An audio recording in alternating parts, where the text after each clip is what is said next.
Everyone's still awake? All right, we're going to crown. I want to just emphasize again, this is an advanced topic. It's not something that you should start out with. And there's things that are going to be easier to do in hair and things harder. And this is one of the harder things. I think I've made $100 last year on this book, so that's my disclosure. How do you sell something that you can't see, right? The crown is the area in the back. And you got to sort of present it from all sides, because there's a benefit actually from all angles. From the front view, there's actually a benefit. So when you have grafts that extend upwards over the back side, over that vertex transition zone, they're actually aiding in the visual density from the front view. The side view is another area that we don't think about. When you see someone thinning in the crown, you can see it from the lateral view because they have a flattening effect on the back side. And then the baldness on the back is clearly obvious. That's the main reason we do it. But we need to think about and have the patient understand that it's actually a benefit from all angles. Who's a candidate? And this is really important to be selective in your candidacy. You've heard this in terms of safety and aesthetic benefit. So I personally think that 35 plus is a good age to start with. When you're very young, you're always worried that that crown is going to get exposed and you're going to have not enough grafts to cover it. I have done patients younger than 35. I think it's a good landmark age to sort of make a judgment. But clearly you see a 35-year-old that has this huge open crown, limited donor hair. You're not going to just say, hey, I heard Sam tell me 35 years of age, perfect, let's check him off and do it. You got to use judgment, and that's going to be the other factors as well, such as considering if the front is still very open and you want to really focus on the aesthetic frame to the face, you don't want to just go back and do the crown because it A, could look unnatural, and B, could waste donor hair and not provide the aesthetic benefit since you haven't done the front yet. The other thing too is that you want to make sure that the hairs potentially could be stabilized. If there are a lot of miniaturized hairs, you'll shock them all, and then you'll have greater loss, and you'll look like you've taken one step forward and one step back. And then understanding this whole idea of supply and demand. If your donor hair is weak and you have this wide open crown, you may not ever want to approach it. And I think it's important before you touch a patient, even for the frontal area, if they've never had a transplant, that you underscore, maybe I can't do your crown. Would you accept that? And you couldn't shave your head because there's a linear scar back there, or whatever reason, can you accept the fact I can't do your crown? And I think even if you don't do a crown, you have to set up expectations before your first transplant for that. The other thing is you need to understand the crown is a progressive area, just like everything else, but even more so. So you have to plan for that. We're going to talk a little about strategies and planning. And if the patient is not ready for it, that's a problem. We're going to talk about what the billboard effect means and why sometimes it takes 2 transplants to get the crown done adequately. So we'll talk about that in just a minute here. There's different types of patterns. This is a Ziering study that looked at what exists out there. So this is not anything but just sort of academic understanding that there's different patterns that exist in nature, with diffusion being more present in women and the sort of clockwise S version more common in men. The other thing you need to do is look at the patterns that exist. There's all different shapes and sizes. The one thing I want to emphasize is this last one called the cornet. Sometimes this little bald zone is hidden underneath some donor hair and you miss it, and then you either harvest from that area that's unsafe or you miss to transplant that area and they won't have a complete result and it may look off. So the billboard effect, what is this? I use this terminology during a consultation. Anytime I work in the crown, I love using this terminology. I actually don't know who came up with it, but it's a great way to communicate with someone. The billboard effect, if you think about it, if you have a frontal area of the scalp and you're transplanting it and it's flat like this, you're not seeing baldness straight on. You're seeing all these army soldiers lined up, those are your grafts, in rows, so you don't see direct onto the bald scalp. When you're working in the crown, which is a vertical plane, you're looking directly at the baldness, which makes things much harder to create visual density for. The other problem with this is that they're all in a whirl. So think about all these soldiers lining up in a circle. They're not each blocking the view of the scalp like in the frontal area where they're all lined up and staggered and interlocked. So this is a visually harder to achieve density area, and a patient must know that when you're doing that.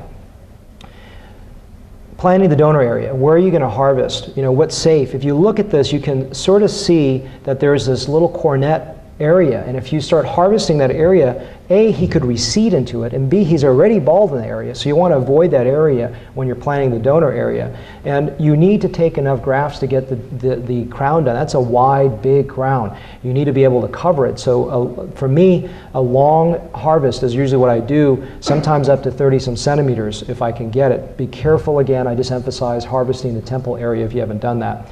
The initial plan is the baldness, okay? I want to cover that. But is that sufficient in terms of the degree of filling? Well, maybe I need to get a little beyond that, right? Because if I go a little bit beyond that, that's going to be an area that A, he's going to lose hair into, and B, when you wet the area, sometimes you'll see that it actually, once you wet the hair, you'll say, oh my God, this is a wider area of baldness than I had actually imagined.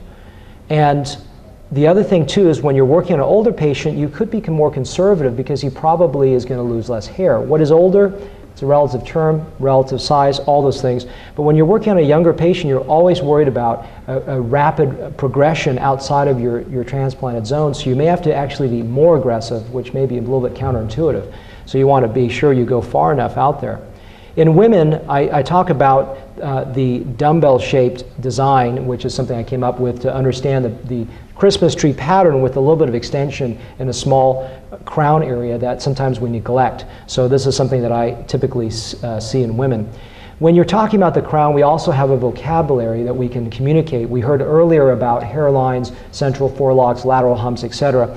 And this is a terminology we use to articulate when we talk about the crown, which is a division into the center of the whorl, the upper arc, which is, to me, anything above that whorl. The lower arc is anything below the whorl. And then the vertex transition point, or vertex transition zone, is that, again, transition you heard from a vertical to a horizontal scalp. Why are these landmarks important? Do they mean anything? Yes, you'll hear when we strategize how we strategize and how these sub-geographies make a difference. The other thing too is when you're looking at natural hair patterns, are natural soft transitions. In other words, when you start with the whorl, how do you get that whorl to match up with the extending area around it? Well, what you do is there are transition points that naturally blend. It's not this all of a sudden jagged transition, and so you see this little dotted line is where there's a little transition going into the posterior mid-scalp and the lateral hump and then the donor hair. So really think when you're making all types of recipient sites that there are no abrupt angle changes from here all of a sudden to there. It's a gradual flow across all these areas, and again, that's going to lie a little outside the topic of these presentations, but just as a point. What is a preferred design? If someone has an existing pattern, you don't want to create an abrupt pattern that doesn't match as other ones, otherwise all the hairs will be competing. But if there's very little hair left or it's pretty much bald and you can have aesthetic freedom to create the whorl that you would like, what would be a preferred design and why? I typically think that for someone that parts his hair, there's a right-handed person parting his hair this way, it may behoove you to actually make a clockwise whorl that matches the hair part for multiple reasons. One is the fact that it won't compete against the direction of the hair part, and the second thing, it will actually arch upwards. Sorry, oh, I may have hit it twice. And it matches the hair part. So think about the hair part. Here's the hair part where there's openness, right? There's an actual visual gutter. And if you create where your whorl is going to arch up and hit that part zone, you're going to create visual density there. Again, something esoteric, advanced. I don't expect you to understand everything I'm telling you, but these are just ideas to understand what we go into when we get advanced and you get that creativity that really drives me to do good work. And that's going to be something that I like to look at. So let's go back and look at these breakdowns. The numbers there are what I call density priorities. In other words, if I have a certain number of graphs and I can just scatter it there, do I just put some 1s and 2s and 3s and put some over? No, I visually create visual density based on areas of highest priority because you have a limited number of graphs. So I'm talking about larger graphs per se, which we'll show in the next slide, and where are the areas that my brain starts to visualize. When I sit there and strategize, I look at 1 being number 1. Why is that so important? Because that's where it arches up, it covers the part, it covers on the upper arc, and maybe comes down a little bit. 2 is second priority. 3 covers a little bit less of the upper arc, but it helps me cover the lower arc. In other words, it cascades and covers over other areas that I'm transplanting, whereas 5, 6 is really doing nothing. It's just covering over the donor hair where there's hair. I don't know if that makes sense, but these are, if it doesn't make sense, you come and ask me afterwards, but it's just how I strategize, and you may not get all that. 4 has me a little bit more of an upper arc, a little bit toward the lower arc, so I sort of put that in the middle. And these are just things that go through my head. I don't think it's in any other book or anything else, but what I've written. These are graft sizes. You heard Amina talk a little bit about this. These may not be right for you. It obviously depends on what caliber hairs you're dealing with. But I like to use 2 or 3 hairs in the central whorl so that I create some visual strength there. And if I've got it, they're not typically a lot of 4 hair grafts, but if I've got them, as you heard, the density priorities for me are going to be the upper arc, and then I take 3s and 2s accordingly. And you'll see actually a real life case where I've done this, but it's going to be actually a little different because there's a little artistry in each case. I use different types of instruments, either needles or punches. This is just to show you a counterclockwise right-sided whorl. In other words, a whorl starting on the right side, the opposite of what I showed you in my preferred orientation because of how hairs go. And this is a clockwise left-sided whorl. In other words, a whorl is starting on the left side and arching upwards. What are the angles? Remember, angles refer to the relative scalp position of the graft, of the site itself. Remember, in the front, go low. In the crown, it may be counterintuitive, but it should go high. Why should it go high? Multiple reasons.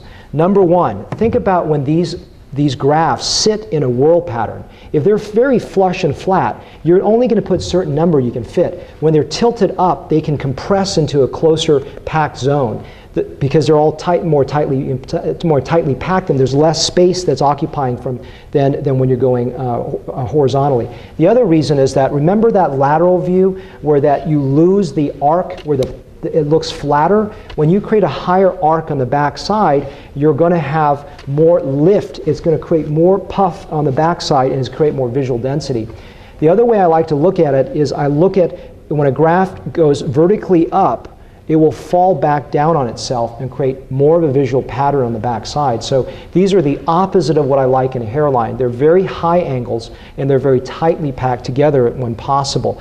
In the art of hair restoration I referenced earlier, there should be very few abrupt transition angles. So what you're seeing here is from the angles, they go from low to relatively higher in the posterior mid-scalp to relatively higher in the crown. So you don't want any transitions that are abrupt going to lower in the lower arc, going lower to the donor hair. So these are just ways that you can visualize no abrupt transitions in when you're becoming hopefully more artistic. And again, the 3 reasons: rounder profile from the lateral view, greater density packing, and I can place them tighter. This is just another schematic to show you visually what I'm talking about.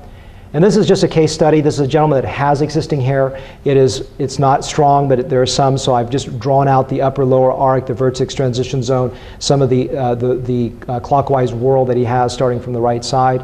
You can see some sites that I've already started here. These are 2 and 3 hair grafts, mainly 3 hairs after I start the central whorl. Why do I use the 3s there? Because the 3s are creating that cascade of overlap going out to the left. So I want to actually do the upper and lower arc. Since there's a great distance going from the right side to the left to cover, I think both the upper and lower arcs take precedence in this particular circumstance. And so this is the artistry of just thinking a little bit more esoterically than just making a circle. And then let's see if I can show you some breakdowns here. This is just showing with the center of the whorl. Now I've created the upper portion, and this is a breakdown of the pink area are the 3s, the orange are the 2 hair grafts, the vertex transition zone where it's less exposed going over that area where I want to create visual density, because if you think about how light strikes the crown, it strikes the crown where the light arcs over from the vertical to horizontal plane, right? You see a light strike. So I want to create visual density there in the vertex transition zone. So those are difollicular grafts or stronger grafts up in that area. And then the areas of lesser priority around it, transitioning to the posterior mid-scalp and in the lower arc, are 2 hair grafts placed a little bit more openly.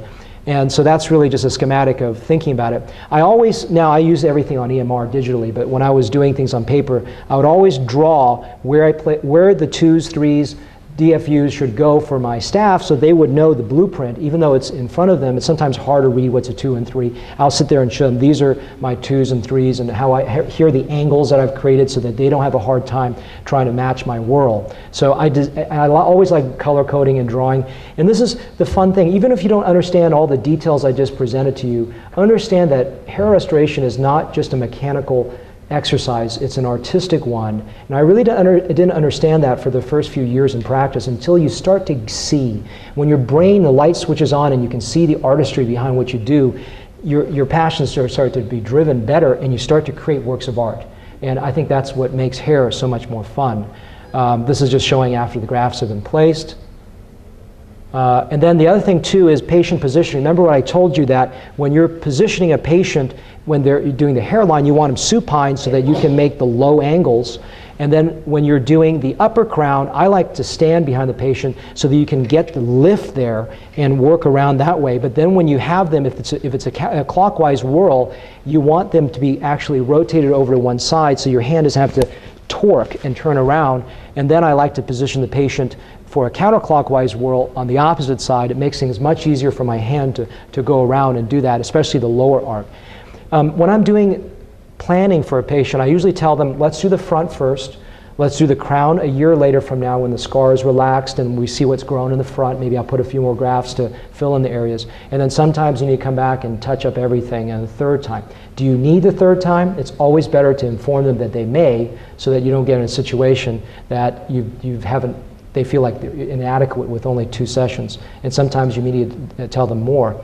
Here's a clockwise whirl. The gentleman you saw is the schematic we used. Side view, you can see that rounding effect and the flattening effect in the preoperative photograph that does affect a patient even from a side view. This is a gentleman that's had like 7 transplants in the other parts of his scalp and like 6 reductions, and you see the slot deformity. This is just 1 session to correct it. And so not dense, but at least it covers up a lot of the scar and some of the unnaturalness of the back side. This is a gentleman that's on propecia, so he's got a little bit more of an unusual shape to it. And this is a lady that has that diffuse pattern on the back side that you can see, so women do have crown loss. And this is a gentleman to show you how fine grafts, even though you don't create tight visual density, you at least covered enough that it doesn't look like a bald spot. And then this is just what I love is when I have the upper arc, because when you have the upper arc in isolation and all the graft angles go straight forward, then you almost have a posterior mid-scalp and you can almost create that visual density and that tightness that you couldn't when you're dealing with a whole big whirl. I hope that makes sense. They're all facing one direction and that makes things easier to place, but you can actually strike greater visual density with that. So thank you for your attention.